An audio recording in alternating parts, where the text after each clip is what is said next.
नमस्कार, मैं हूं आशीष और आप देख रहे हैं आशीष कॉमर्स क्लासेस। मेरे प्रिय साथियों, आज की हमारी वीडियो का टॉपिक है स्वेट इक्विटी शेयर्स यानी स्वेट समता अंश। अब देखते हैं कि आखिर स्वेट समता अंश यानी स्वेट इक्विटी शेयर्स होता क्या है।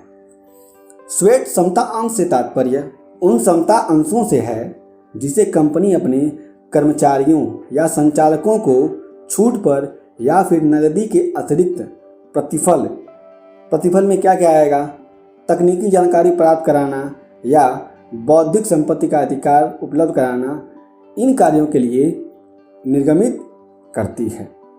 यानी स्वेट समता अंश वे अंश हैं जो, पहली बात तो समता अंश हैं और दूसरी बात ये है कि इन अंशों का निर्गमन कंपनी केवल और केवल अपने कर्मचारियों को और संचालकों को करती है और ये अंश हमेशा छूट पर निर्गमित किए जाते हैं।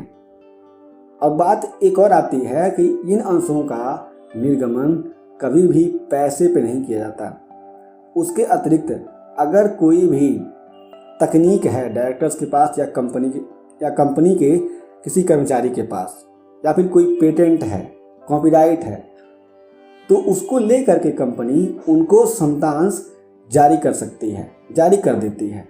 तो इस कंडीशन में जो समता अंश अपने कर्मचारियों को कंपनी छूट पर जारी करेगी उसको हम लोग स्वेट इक्विटी शेयर्स यानी स्वेट समता अंश कहते हैं। निर्गमन की शर्तें यानी conditions for issue of sweat equity shares. कौन कौन सी शर्तें हैं स्वेट समता अंश जारी करने के लिए, वो हम लोग बारी बारी जान लेते हैं। कंपनी अधिनियम 2013 की धारा 54 के अनुसार कंपनी स्वेट समता अंश निम्नलिखित शर्तों के पूरा होने के बाद जारी करती है। पहली शर्त, कंपनी द्वारा विशेष प्रस्ताव पारित कर स्वेट समता अंश निर्गमित करने हेतु अधिकार प्राप्त कर लिया गया हो। यानी कंपनी ने अगर विशेष प्रस्ताव पारित किया है क्या करने के लिए, स्वेट समता अंश जारी करने के लिए, तब कंपनी स्वेट समता अंश जारी करेगी।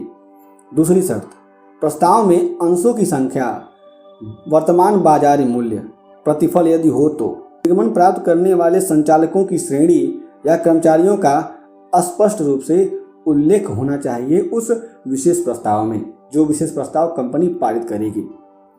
तीसरी शर्त, कंपनी को व्यापार प्रारंभ करने का अधिकार प्राप्त किए हुए 1 वर्ष हो चुका हो।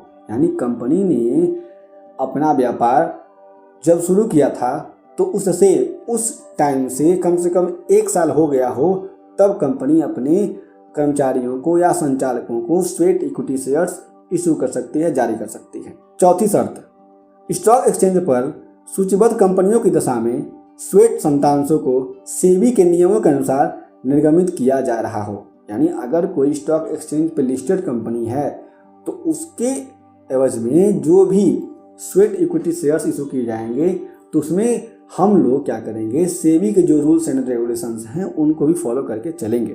अब सेबी के अंतर्गत कौन कौन सी चीज़ें आती हैं। विक्रय पर प्रतिबंध यानी रिस्ट्रिक्शन ऑन सेल।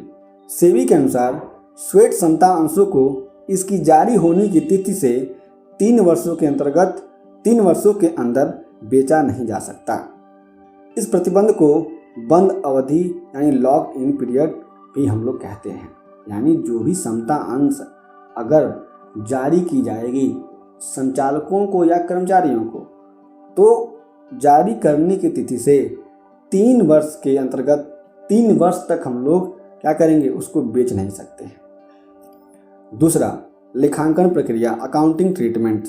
स्वेट समता अंशों को निर्गमित करने की स्थिति में इनकी लेखांकन प्रक्रिया समता अंशों के निर्गमन की तरह होगी। जिस तरीके से समता अंश निर्गमित किए जाते हैं ठीक उसी तरीके से स्वेट समता अंश भी निर्गमित किए जाएंगे जब कभी भी इनका निर्गमन होगा। तो मेरे प्रिय साथियों, आज की वीडियो में आपने जाना कि स्वेट इक्विटी शेयर्स क्या होता है और उसके निर्गमन की शर्तें कौन कौन सी होती हैं।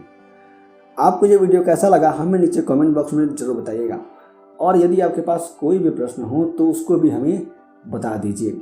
हम फिर से मिलेंगे एक नए वीडियो के साथ, तब तक के लिए जय हिंद।